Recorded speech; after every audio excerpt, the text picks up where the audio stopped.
قلنا 100 مرة 100 مرة، كل ثورة لها قائد. الثورة دي اتنطط عليها ناس كتير وأحزاب كتير ما كانوش ليهم يد أصلا، كل اللي عملهم نطوا في النص. احزاب ايه؟ ايه ثورة الاحزاب دي؟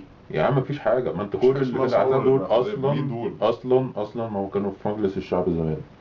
والكتاتني اللي ماسك مجلس الشعب كان في لجنة السياسات بتاعة الحزب الوطني.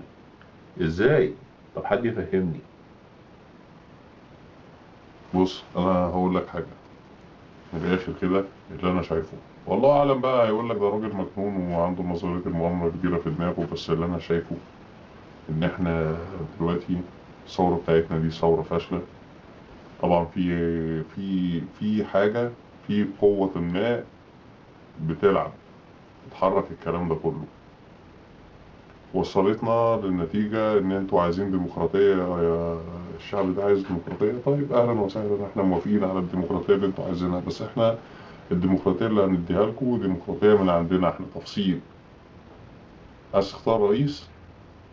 ماشي يا عم، احنا عايزيننا حسني مبارك وهتختار، بس انت هتختار ما بين ده وما بين ده.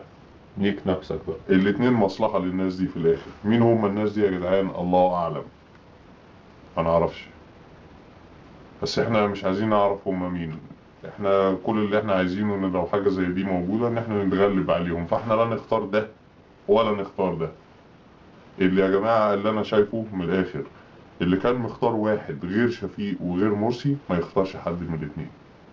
يروح يبطل صوته. من الاخر لا، ما يختارش اي حد. تبطل صوتك دي زي ان انت ما انتخبتش بالظبط، هيشيلوها ويرموها في الشارع. امتنع، امتنع. يبقى في ناس كده باينين وباينين ان هم ممتنعين، ما تنتخبش. تنتخب ليه؟ ليه تنتخب واحد انت اصلا من الاول مش عايزه؟ انا حاجه مش فاهمها. ده دلوقتي عشان بيعملوها خاطر تغيظ عند. الاخوان تروح جاي ايوه. رايح منتخب شفيق، ايوه. ولا عشان قصهم شفيق تروح رايح منتخب الاخوان؟ ونكنا احنا بقى بقية تنتخب حياتنا. مرسي ملهاش اي معنى، ملهاش اي معنى. انت راجل كنت منتخب اللي منتخبه، طالما ما انتخبتش واحد من الاتنين دول ما تنتخبش تاني. خلي جولة العدد تبوظ، وايه المشكلة يعني؟ مش هتبوظ. يا عم خليها. هتنجح بشفيق. هو هتنجح بكوسه سيناريو جديد. وبالاونطه، يا عم نعمل ثوره تاني.